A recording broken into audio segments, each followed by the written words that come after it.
Good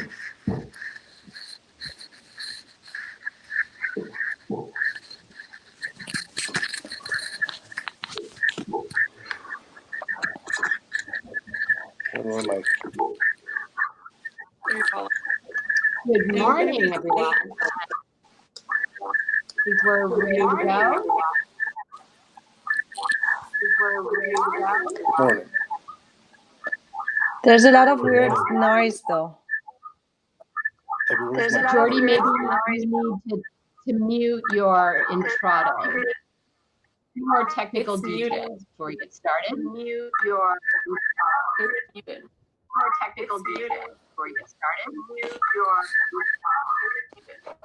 technical details.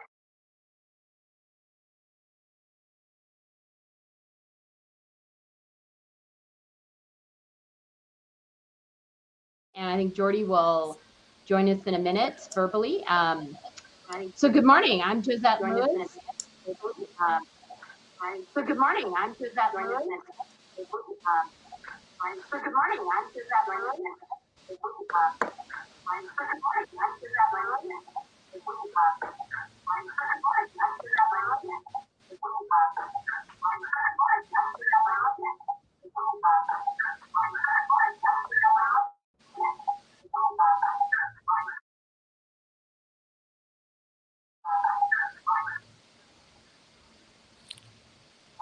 All right,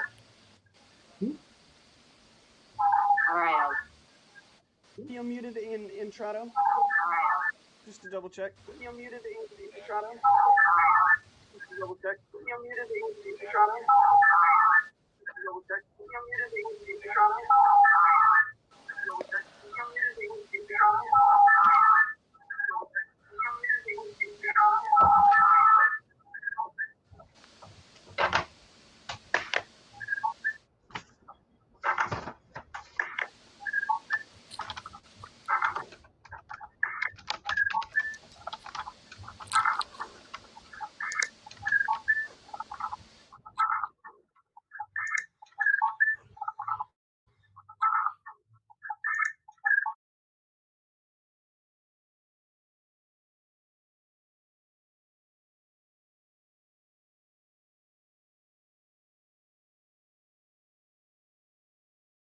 go.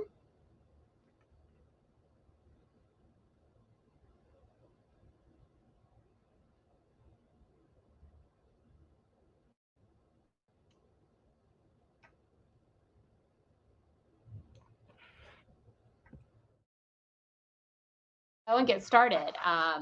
Well, as we were talking among us panelists this morning, as we were talking among us panelists this morning, as we were talking among us panelists this morning, as we were talking among us panelists this morning, as we were talking among us panelists this morning, as we were talking among us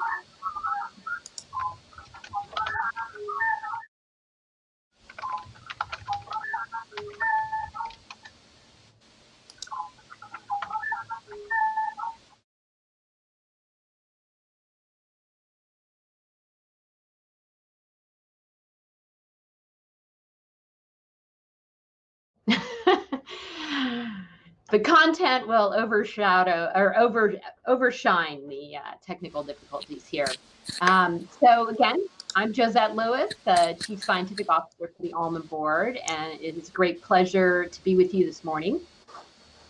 I work with a team of staff here at the Almond Board to conduct research ranging from aspects of almond production to biomass to nutrition, food safety, and almond quality, all in the interest of improving the profitability of California almonds for all segments of the industry. So one type of production that we're here to talk about this morning is organics. It's estimated, our best estimate is just under 1% of California almond acreage, so it's fairly small. But when you look at the food industry more broadly, organics is a growing market segment and an important one. So this morning we're here with some growers and researchers to look at some of the challenges and the solutions for growing a long lived crop like almonds using organic methods.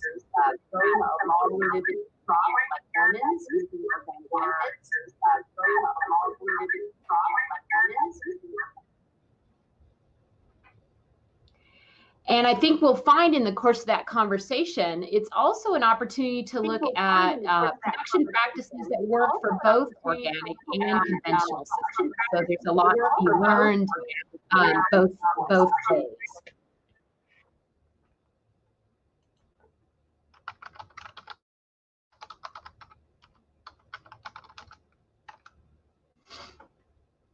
All right, so I am pleased to be joined this morning with three panelists who are far more expert in organic almond production than I. We have Wes Sperry from Sperry Farms. We hope we'll have Jordy Wise joining us from Pacific Ag Management. And Amelie Godin, a researcher from UC Davis. So a great panel, and settle in because we'll have a good discussion despite all the technology challenges. Settle in.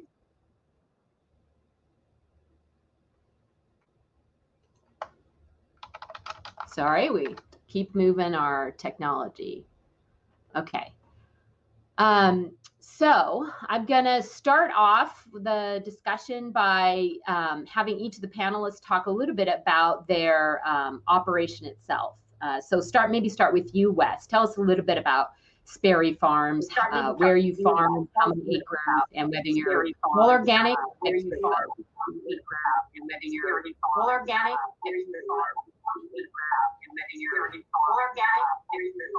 Thank you, Josette.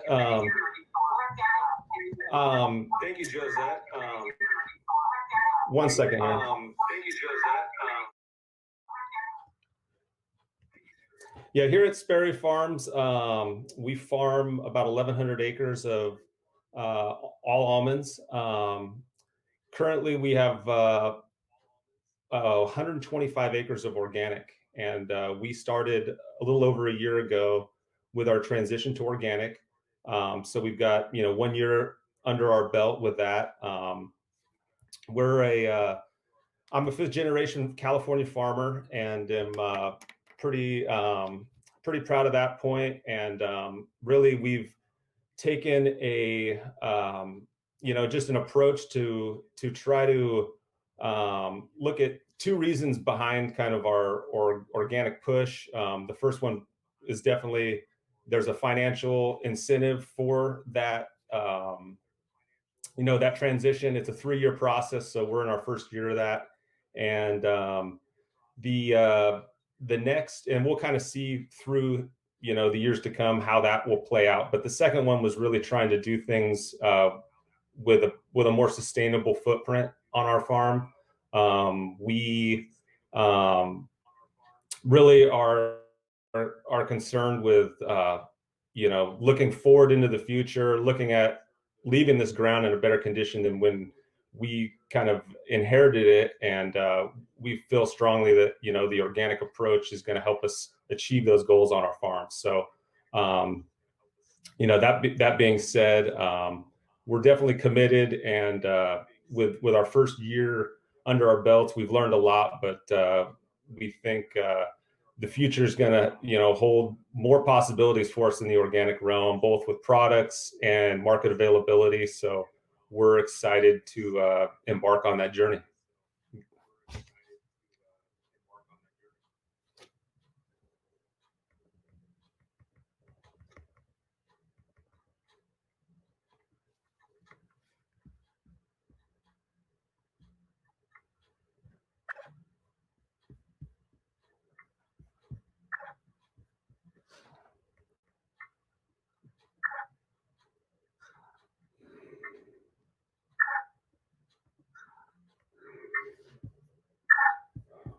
Why you look at both, and tell us a little bit about your work. Why you look at both, and tell us a little bit about your work. Why you look at both, and tell us a little bit about your work.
All right, I'll try again. Can you all hear me out there? All right, I'll try again. Can you all hear me out there? All right, I'll try again. Can you all hear me out there? All right, I'll try again. Can you all hear me out there? All right, I'll try again. Can you all hear me out there? 5 times. It's really exciting. 5 times. It's really exciting. 5 times.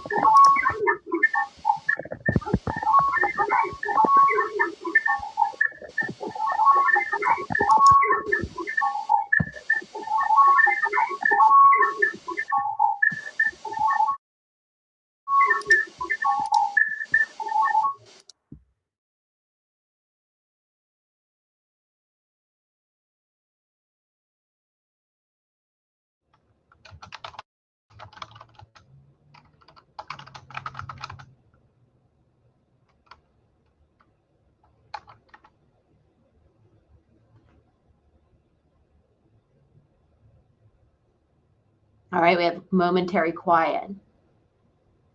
How's it going? Get my audience. Can folks hear me out there?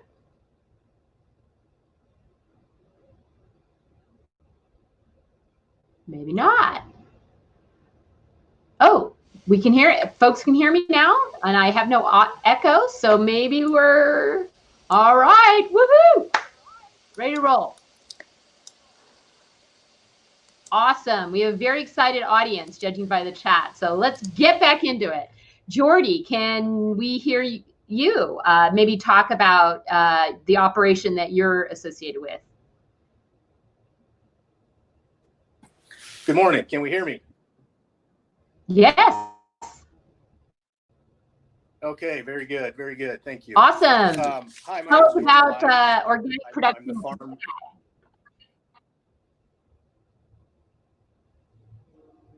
What's the question, Josette? Tell us a little bit about your operation, where you're managing the farm, how many acres, is it all organic, or do you have a mix of both? A mix of both. Pacific Ag Management, based in Kern County. 3rd generation, family owned, the Gardner family. We've been growing organics for about 4 years now. We have a total mixture of 20,000 acres, mostly conventional almonds, 1,500 acres of pistachios. Our portfolio of organics is 250 acres of organics with 450 acres in transition. It's a quick background on us. Great. So when Wes talked a little bit about their motivation so we don't have any problems, I really think it's helpful to put the chat box over your own. Oh my goodness. All right. little bit of earlier conversation coming back. So Jordy, sticking with you for a minute here. When Wes shared sort of their approach, he talked a bit about why they started transitioning some of their orchards to organic. What has been the Gardner family's goals for taking some of their acreage and going organic?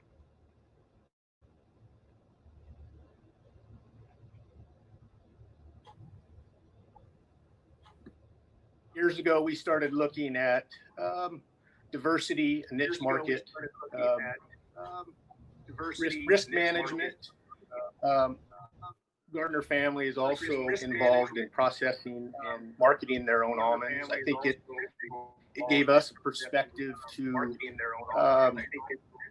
for marketing purposes, book or sell or book some almonds early, and it helps the processing facility as well. So I think there was a few reasons for our operation to go to organics. Mm-hmm. And you've obviously had enough success with the first acreage that you converted that you're starting to add some additional organic acreage within the operation. Yeah, it's successful. I mean, I'm probably was the biggest skeptic to begin with, honestly. And I think from our standpoint, we really looked at the challenge of with the acreage we have and the size, adding additional, I think, gave us the opportunity to get better at it and take a serious run at producing a quality organic product for the almond industry.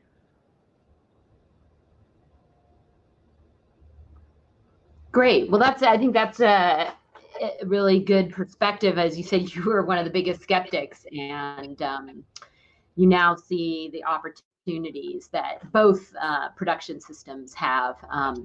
So maybe we'll start digging in on some of the things that are different with organics versus conventional, and how where you've had some challenges and where you've had some successes. So maybe start with big one, pest management, all of those fungal and insect and diseases that we have to deal with our trees, and maybe just think about sort of some of the big ones that are common in almonds: navel orange worm, mites, or alternaria. Wes, and then I'll come to you, Jordy, and then you, Amelie. If you could talk a little bit about what are some of the tools that you've been able to use, and have you had success in keeping control of these big pests using organic methods? So start with you, Wes.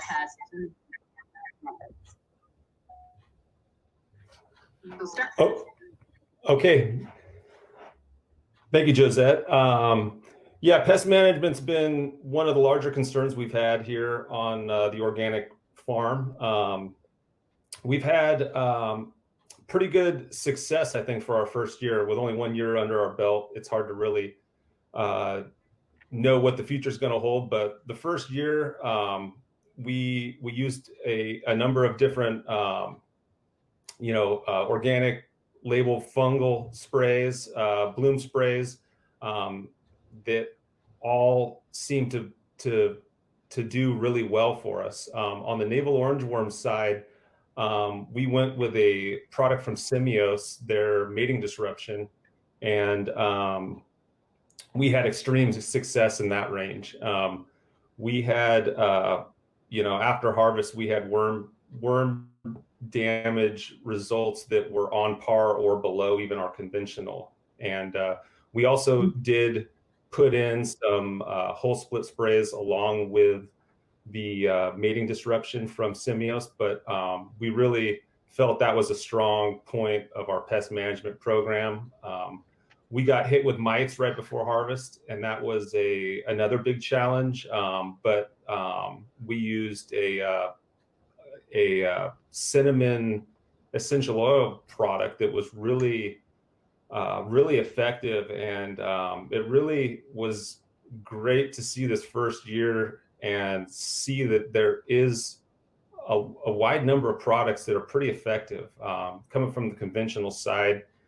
you kind of think of organic being not up to par, maybe weak on, you know, doing some of these things. And I know, you know, I'll probably have some more challenges coming in the future, but I was really, really impressed with some of the products that are out there. And so, you know, I think we'll be, you know, doing new trials every year with new products. But for this first year, I was really impressed. So, thank you. Great, thank you. Jordy, what has been your challenges or successes with some of these major insect and disease pressures on almonds? In Kern County, I think we're very similar to conventional almonds. I mean, we have the same pest categories there, but so I think we have the mites, navel orange worm, plant bugs, leaf-footed plant bugs, a huge problem for us, as well as disease, as alternaria. The mite control, we've actually for 4 years done very well with the organic products that have been available. I think the key to it is presence absence. I mean, trying to be a little more on the early side and not watching your the populations increase as much. So I mean, it's kind of a strategy that I think you have to be fairly upfront on it. We're very on our farms. We're very mindful of our roads and dust. I think that's we do use a lot of road oils, or actually it's lignosulfate, organic products around the edges of our orchards to keep the dust down. I think that's been a huge success for us in our mite control. Navel orange worms, I tend to lean towards the sanitization. I think it's still our best method for navel orange worm control. The sanitization and early harvest really becomes effective and working well for us.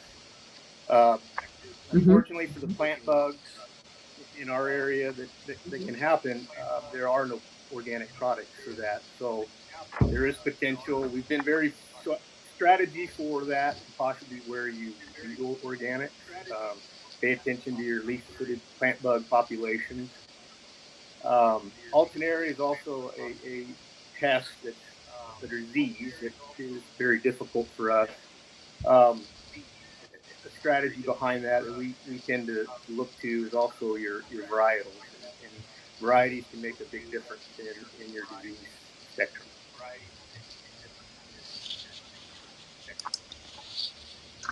Yeah, great. And maybe I'm going to just, if I could stick with you for a second, Jordy, take one question from the audience around bloom time. How do you manage some of the fungal diseases during almond bloom? Since you've been through more than one season, I know, Wes, this is your first organic harvest, and we had really great weather this year, so probably bloom wasn't as problematic. But Jordy, maybe if you have some experiences when we have wet bloom periods, what do you guys do for bloom disease?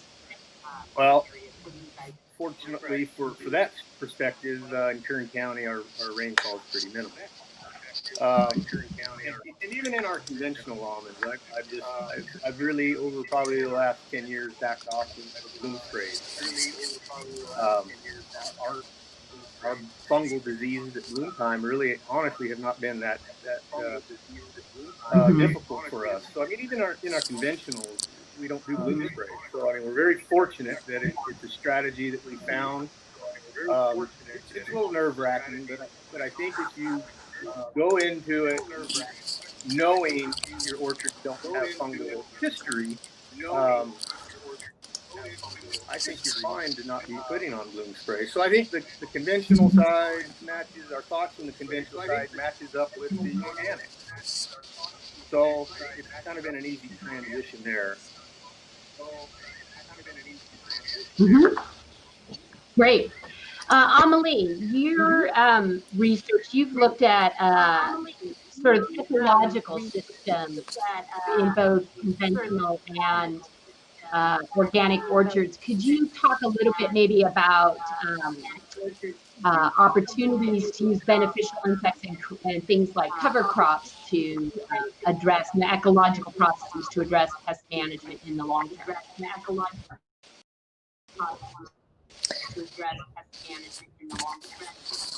Yeah, good morning, everyone. Our research is supported by the Almond Board of California and in close collaboration with growers, farm advisors, and nonprofits and colleagues at UC. And we've been testing sustainable and regenerative practices for almond production with emphasis on practices that have been shown to improve soil health and those beneficial ecological interactions you're talking about. And these practices are often implemented in organic systems and include cover crop, holotrope recycling, compost application, and the stacking of some of those practices. In terms of pest management, cover crop can provide some benefits for pest management, and I'm thinking about weed suppression and in as well as potential increase in mummy nut decomposition that goes hand by hand with sanitation. But there might also be some trade-offs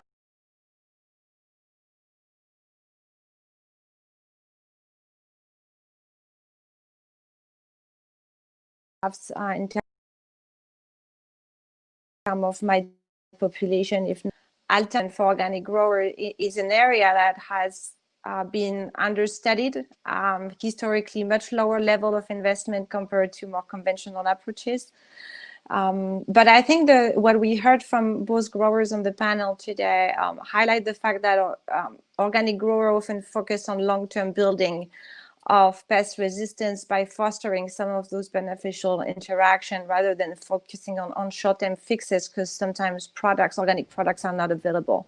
So I think it's important to remember that embracing this medium-term ecosystem and systemic lens is key to success, also because of the high cost of some of the organic inputs and potential additional labor requirement in these systems. Yeah, no, that's really good perspective. And I will note, both Wes and Jordy highlighted some IPM tools that we have funded research on and that work in both conventional and organic systems. So for navel orangeworm, things like winter sanitation, early harvest, and now the use of mating disruption that Wes talked about. Those are all tools we actually have promoted for conventional as well as organic. So that combined with some of the more ecological systems, as you point out, Amelie, are things we can learn for both. Okay, I guess maybe I'll turn to weeds next, because it's another sort of pest management, but one that for which the management strategies are quite different from conventional to organic. So maybe start with you, Wes. What are some of the challenges and the approaches that you've taken and your experience with weed management?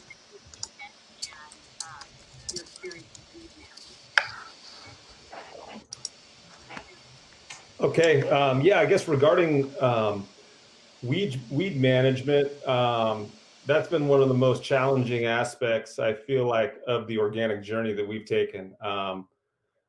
We've consulted a bunch of different, kind of farmers and experts in the field on some of the actual organic herbicides, and we have not tried any of those yet, just based on reviews and really cost.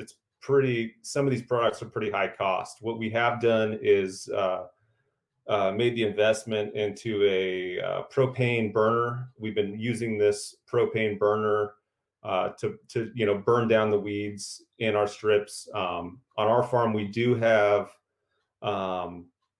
micro sprinklers, and those we have not raised any of the drip hose or our drip line in the field. We do burn some hoses up. That's always a big concern. You talk with people, burning. There is some of that going on. I feel like as we move forward on our farm, how we handle weeds is going to be the biggest challenge and the biggest opportunity to change what we're doing. I'm not completely happy with the weed burning, but I think it's the best thing we have available right now. We've also gone to mowing a wider mower to kind of clean up the middles of our rows, and that has helped, you know, some of the weeds in the centers, but really, I think staying on top of that weed burner is important too. If you let things get out of hand, take too much time between passes, you're going to have so much biomass growing that, you know, you're going to have a lot of issues trying to get it down. So we've kept on a, you know, every 2 or 3 weeks we're running that burner through the field. So it's an added cost, an added labor line item. Yeah. But right now we haven't found really any other good, you know, practices to handle those weeds. But I think as we move forward, that's going to be something I'm going to challenge myself to try to find new approaches in that field. Great. Jordy, do you have, can you share how you handle weeds in the organic orchards as well? Right. So for weed control, we have 2 methods that we kind of come across. Both have pros and cons. But the first one is some of our acreage has tarp or netting underneath the tree row, a 6-foot band, and that tarp's put underneath the tree that suppresses and keeps weeds down from growing under the tree. You still have weeds grow out on the edge of that, out in your middle. So I mean, mowing becomes also a strategy for the weed control. But up under the tree, the tarp really does a good job. Downside of it, repairs. I mean, it's very maintenance driven. But I think within organics, you've got to put a different hat on. It's not going to be like conventional. So our other method, like Wes, is also propane burners. And I'm probably landing on that a little bit more. I mean, the headaches of the burned hoses and drip lines and emitters, again, part of organics. I think you've got to accept some of those things, and you and your people, you'll find strategies, and it probably takes a good year to tear everything up and burn it and replace it, and you get good at it. But as Wes alluded to as well, it's very important to be very systematic and on time. You cannot get behind on burning weeds, and don't expect it to look like a chemical mow or anything like that. It's a slow process, and it's probably every 10 days, 2 weeks that seems to be working for us. Yeah. No, that's as we understand, still one of the big challenges. And I will also offer up here, you know, even for conventional systems, some of the weed management practices that we have using herbicides are ones where there's concern that residue levels in some of the export markets could mean that it's harder to meet those standards. And so looking for alternative weed management is definitely high in our priorities for new research. Amelie, maybe you could share with us some of the work on cover crops and weed suppression and what you've seen in some of your research there.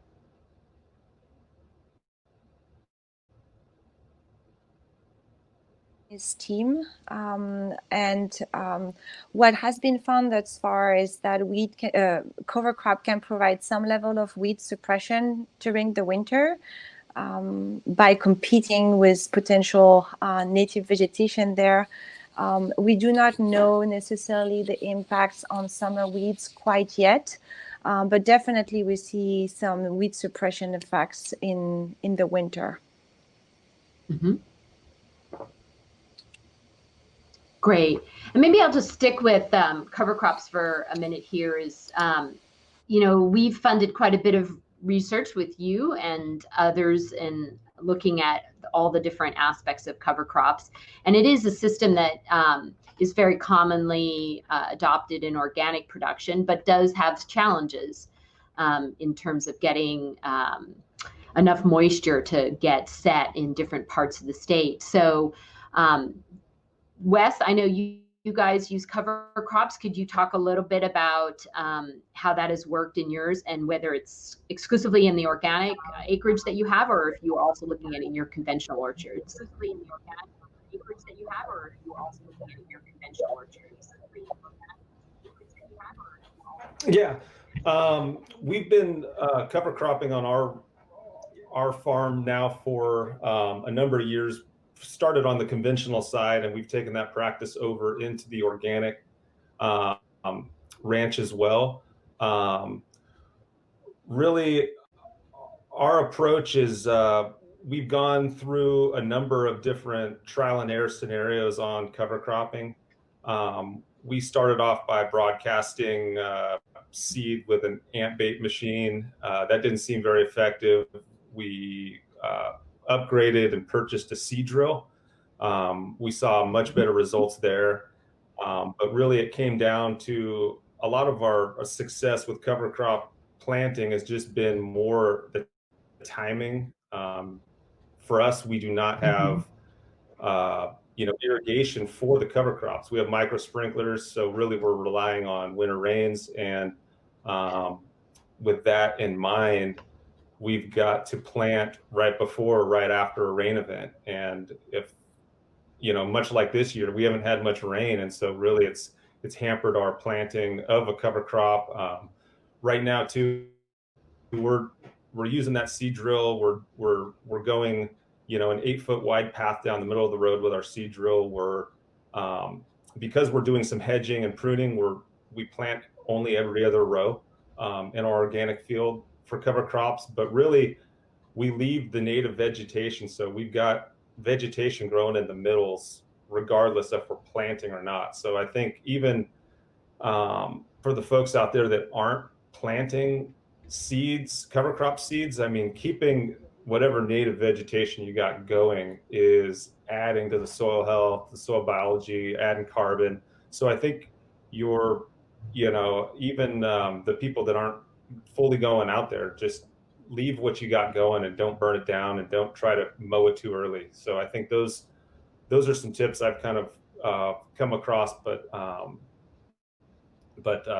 cover crops are a part of our program, but the success of them really comes with the success of how much rain we get and timing on everything. We've had plenty of years where we've put seed out, and due to winter rains, we've got a subpar, mediocre take, and it can be frustrating, spending the money on seed and the effort to plant it. But we're now using some different cover crop mixes.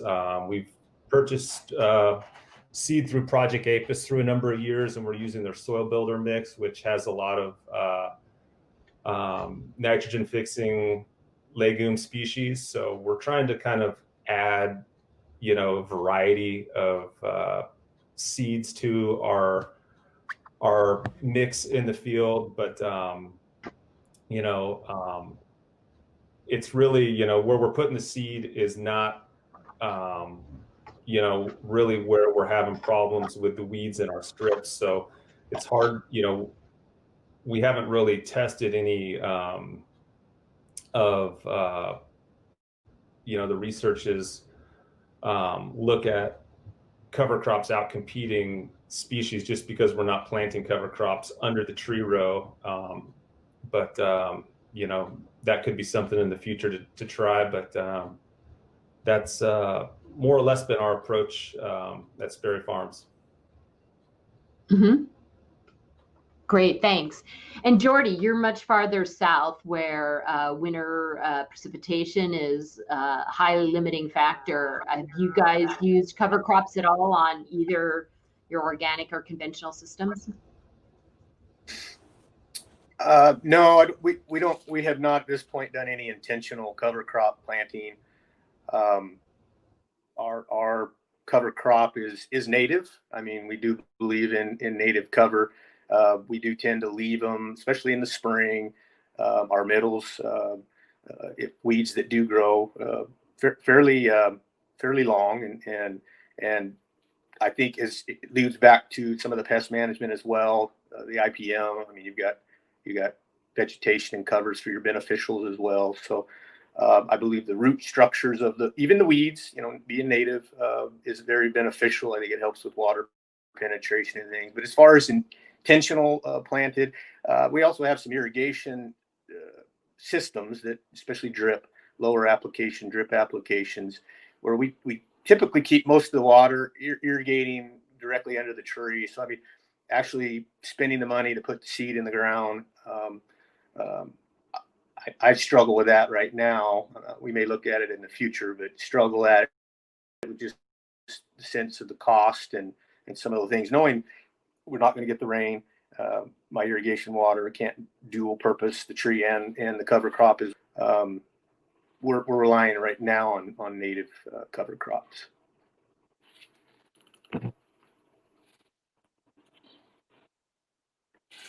For every grower. But Amelie, this is one of your areas of research. We often hear cover crops associated with soil health. Could you talk a little bit more about what does healthy soils mean, and what are some of the benefits to soil quality, broadly speaking, that you've seen in research that you have conducted? Yes, very useful practice for organic grower, because they help build healthy soil, which can be critical for success. And so a healthy soil is defined as a soil that is able to function as a living ecosystem. So it has, the concept of health, which means that it's alive. A healthy soil actually provide higher level of services such as water infiltration, buffering against salinity, lowering compaction, and nutrient cycling. And soil carbon, soil organic matter, and diverse and abundant microbial communities are actually the building block of healthy soil. And the inputs of carbon from living roots, but also sustained organic amendments often found in inorganic systems are actually critical to build up soil health. So some of our research has aimed to look at what's in it for growers. What are the benefits of healthy soil for almond producers and the environment? Benchmarking soil health, so how healthy can we get in orchards?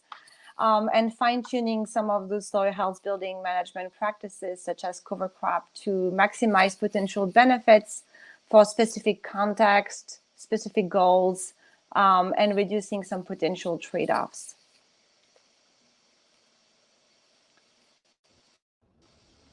Thank you. And I'll just note for the audience, we recognize that there are these benefits and these trade-offs associated with practices like cover crops. And so to kind of summarize the research that we and others have funded in this area, specifically for almonds, we have been working with Amelie and some other colleagues from UC Davis to put together a best management practice guide that we'll be issuing next year on cover crops to help you look at those benefits and trade-offs and make decisions as to what might work for your operation, knowing that it's not a one-size-fits-all practice. But really look forward to sharing that with you maybe well before conference next year, where maybe, who knows, we'll even be in person. We'll see how good that vaccine is. All right, so we're getting closer towards the end. I wanted to briefly touch about fertilizers and nutrient management, because this is another major area, and it's actually a significant cost to use organic fertilizers, certainly for a fertigation system, which is kind of industry practice for conventional. But we've heard a little bit about how cover crops can be part of a nutrient management, both nitrogen fixing, but also probably most importantly, the cycling of nutrients within the soil. But maybe Wes and Jordy, you could tell us a little bit about what kind of nutrient management systems you employ on your organic farm. So I'll start with you, Wes, and then go to you, Jordy. Okay. No, thank you, Josette.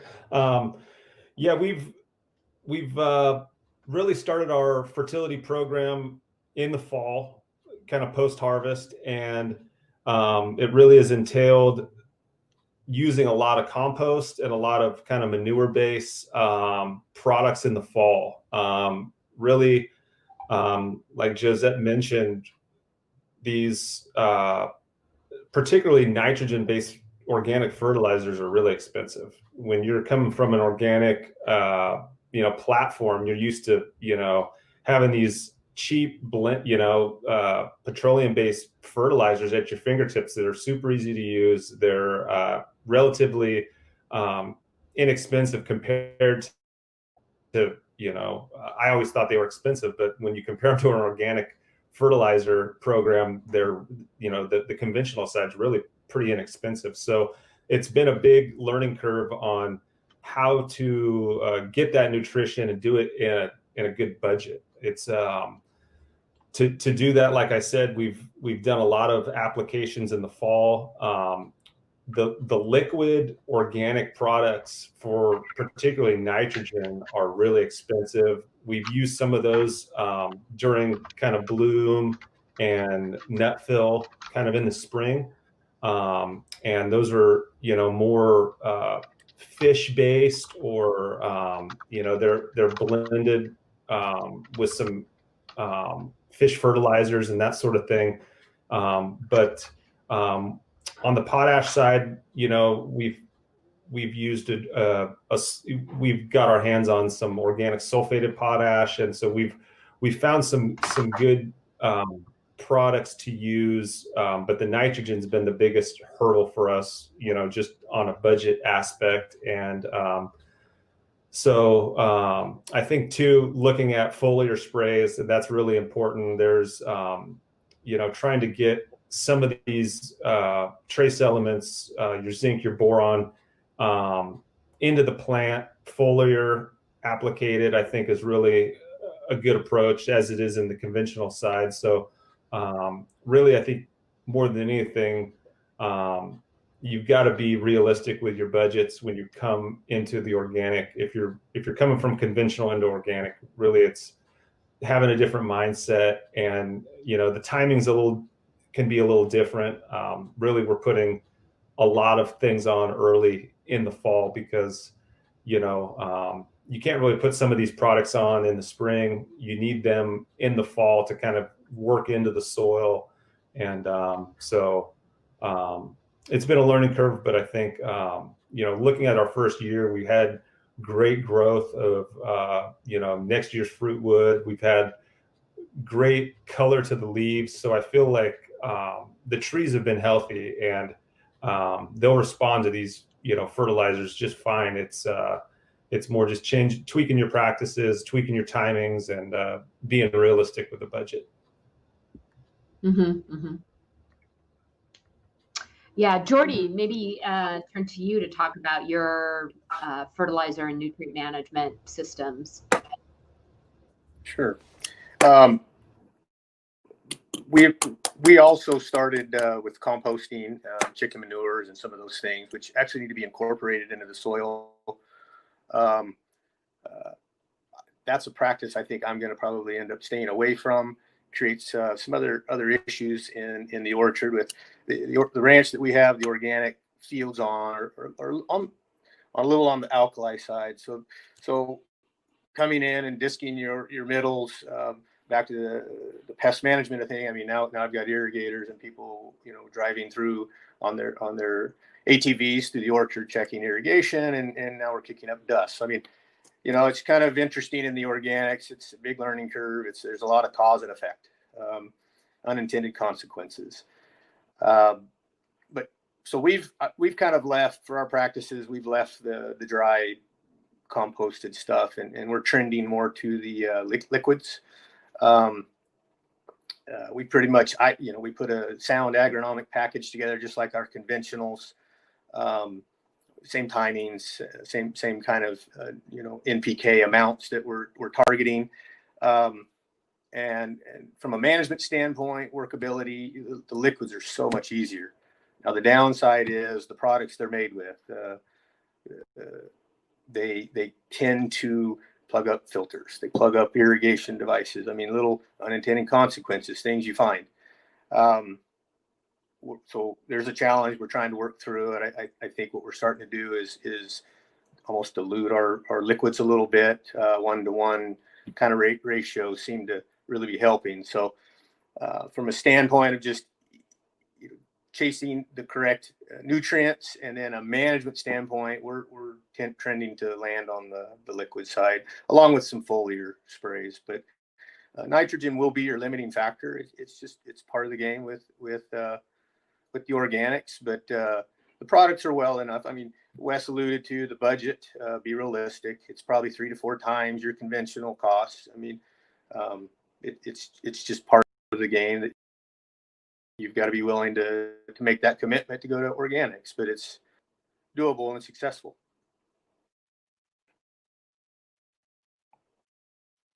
I'm gonna pick up one more set of questions from the audience and then turn to each of you with a concluding question around, since all 3 of you have worked in both conventional and organic systems, you know, what are some of your lessons across that help you be better at both of those, that you take into your overall operation? So while you're thinking about that, we've had some questions about sort of how you get started in organics. And maybe I'll just ask Jordy and Wes to also weigh in as you give us your concluding remarks. But sounds like both of you started out relatively small, so you figure out a few things without putting yourself at big risk. And from previous conversations, I know you all both started conventionally when you planted a new orchard.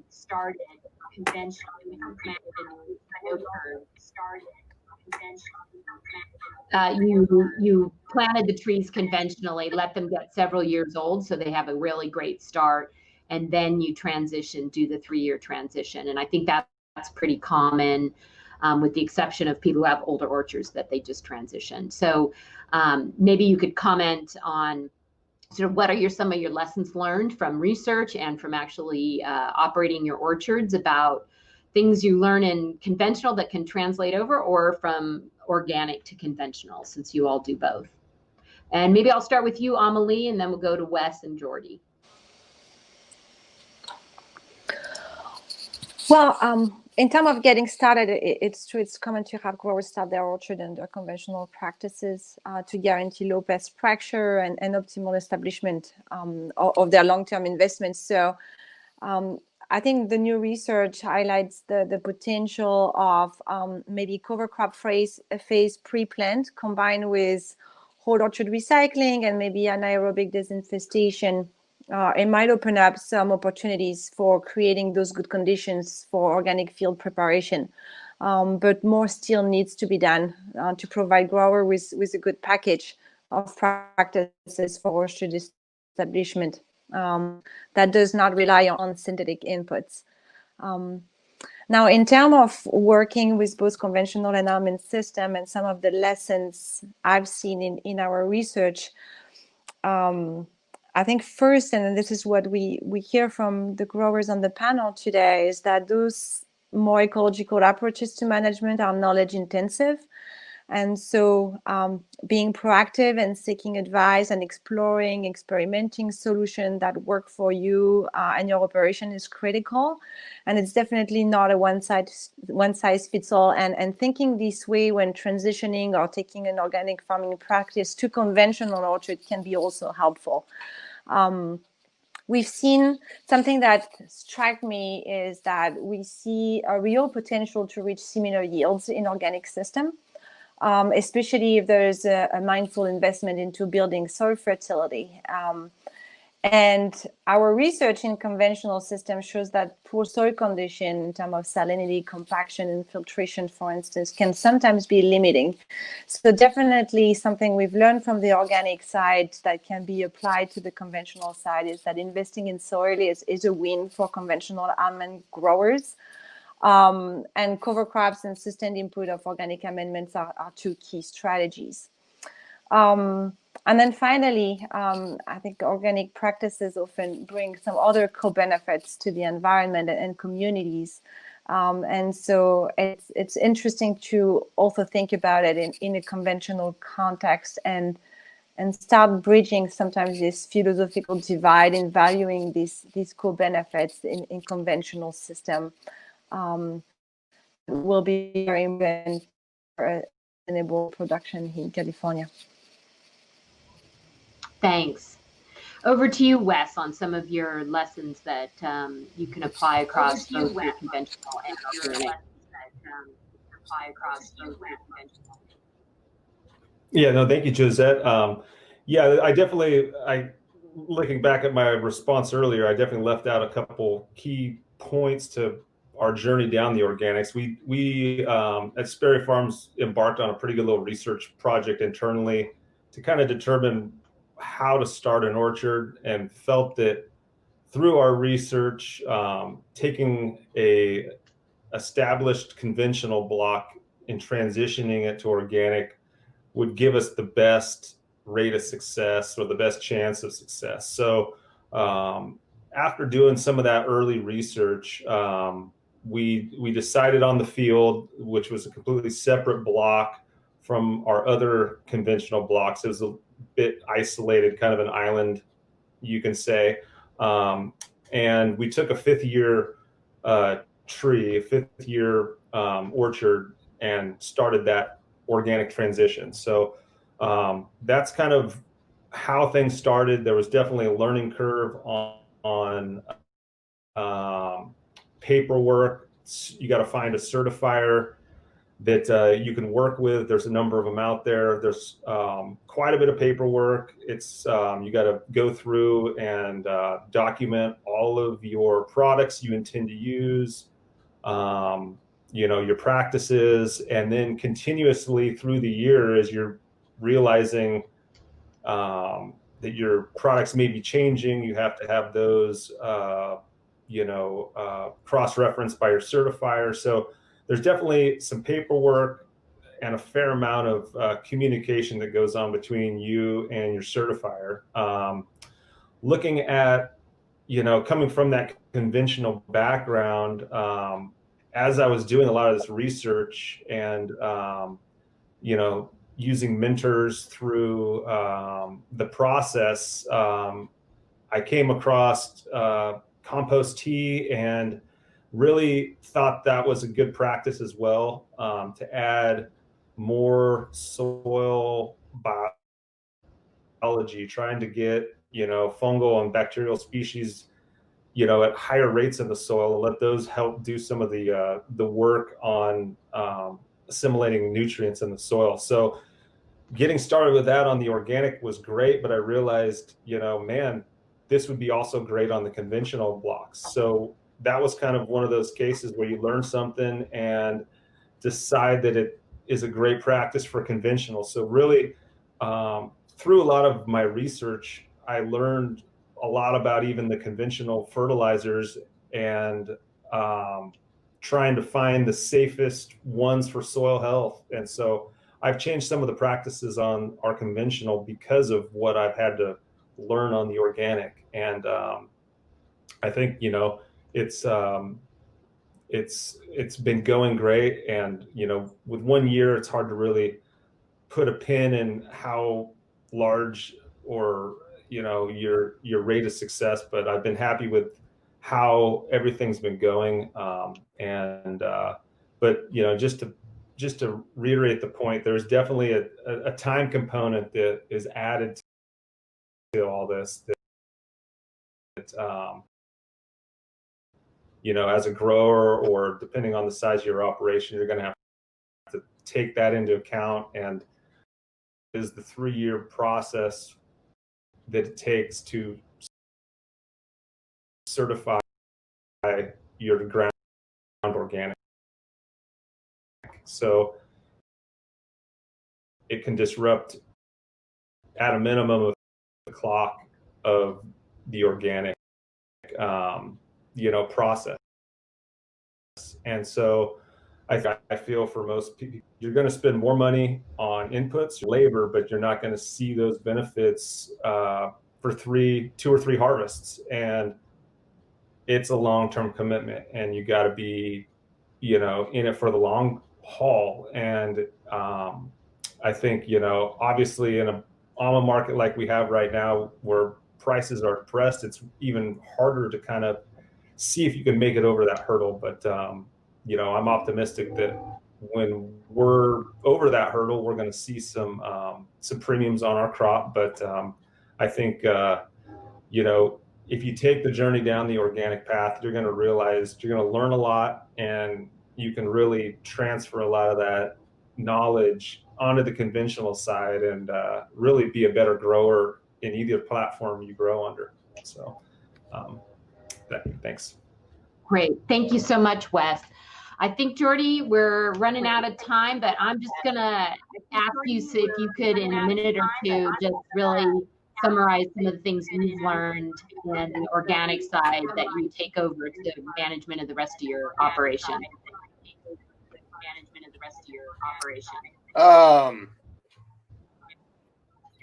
What have we learned through organics?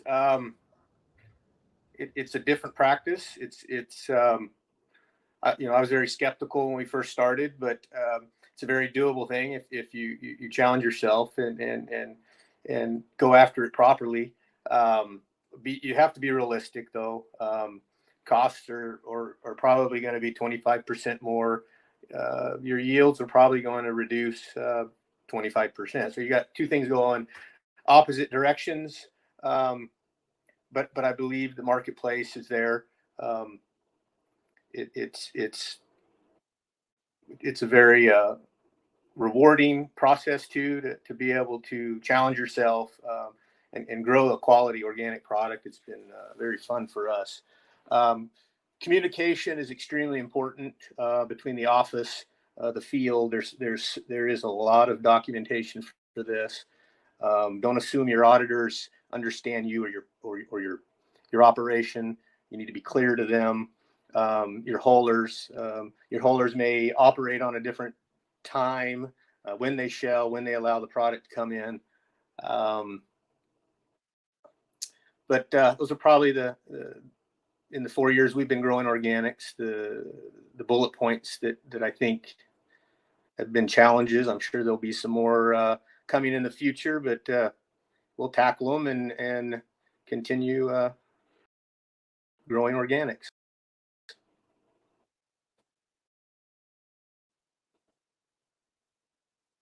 You, Amelie, Wes, and for this panel wrap up, and really great to hear your perspectives. Really thankful to the audience for sticking with us despite all the technical challenges. If you're at all interested in some of the research around cover crops, integrated pest management systems that work for conventional and organic, please visit the Almond booth and pick up the research update. Thanks, everybody, and have a great rest of the conference. Thank you.